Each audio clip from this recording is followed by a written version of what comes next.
Anoche el presidente Trump se anotó una gran victoria cuando el líder de la minoría demócrata en el Senado, Chuck Schumer, anunció que hoy votará a favor del presupuesto provisional y así evitar el cierre de gobierno. Si usted vive aquí o le presta atención a la política americana, sabrá que este teatro ocurre todos los años. Sin embargo, esta coyuntura es un tanto compleja y merece un análisis. Pero antes de abordar la situación actual, vamos a entender primero lo que implica un cierre de gobierno y a qué se debe. Bien, cada fin de año el Congreso tiene que aprobar la ley de presupuesto para el año próximo.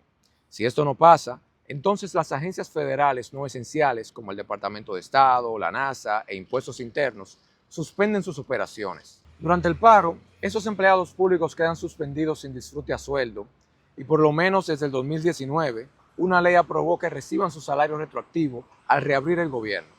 Previo a ese año, perdían ese dinero. Por otro lado, los servicios esenciales como la seguridad nacional y el correo postal siguen funcionando, aunque esos empleados tampoco reciben sus salarios hasta que se apruebe el presupuesto. Debido a que el gobierno federal es el principal empleador en el país, una suspensión de los salarios de esos servidores trae consigo un efecto dominó terrible. Rentas que no se pueden pagar, falta de comida para las familias, atraso en pago de tarjetas, en fin, un caos innecesario que quizás tuvo sentido en sus orígenes. Verán, durante la segunda mitad del siglo XIX, el Congreso empezó a tomar ciertas medidas para limitar la libertad de gastos de las instituciones gubernamentales. Hasta ese momento, era costumbre que las agencias gastaran mucho más de lo presupuestado, sabiendo que el Congreso luego saldaría la cuenta.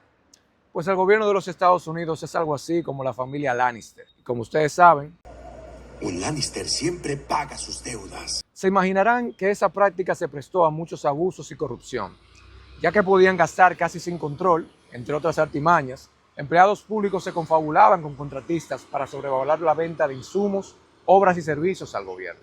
Así, desde 1870, el Congreso comenzó a aprobar una serie de leyes antideficiencia para ponerle freno al desorden del gasto. Pero no fue hasta el último año de la presidencia de Jimmy Carter, en 1980, que empezaron los cierres de algunas agencias por falta de aprobación de presupuesto. Desde entonces, esa es una herramienta usada por el partido contrario al presidente de turno como palanca para lograr, entre otros objetivos, concesiones en el presupuesto. No obstante, si bien la amenaza de cierre se presenta casi todos los años, los cierres reales son poco frecuentes y de corta duración.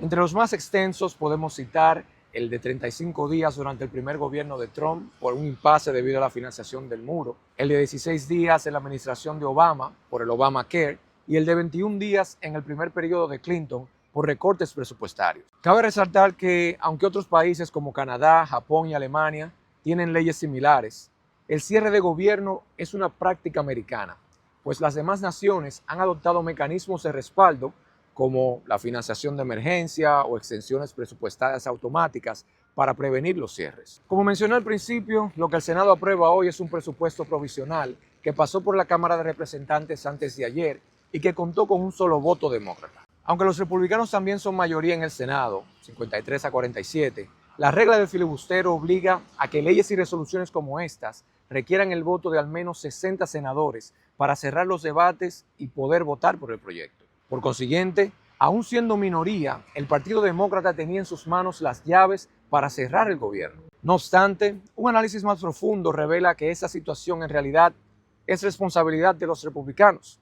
Me explico. El presupuesto provisional que expira hoy fue aprobado a finales de diciembre del año pasado, porque había expirado otro aprobado en septiembre. A pesar de tener mayoría en ambas cámaras y la Casa Blanca, desde la inauguración de Trump, los republicanos no han podido ponerse de acuerdo sobre un presupuesto.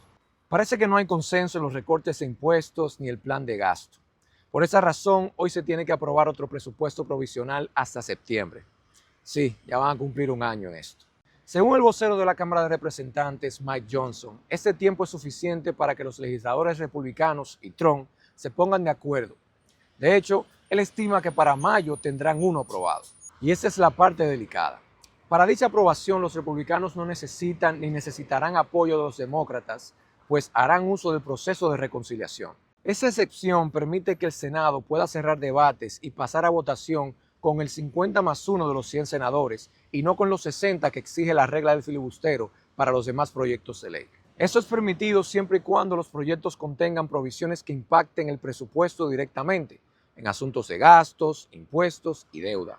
Por lo tanto, el único chance que tenían los demócratas para detener los planes de Trump y forzarlo a una negociación era oponiéndose a votar por el presupuesto provisional de hoy.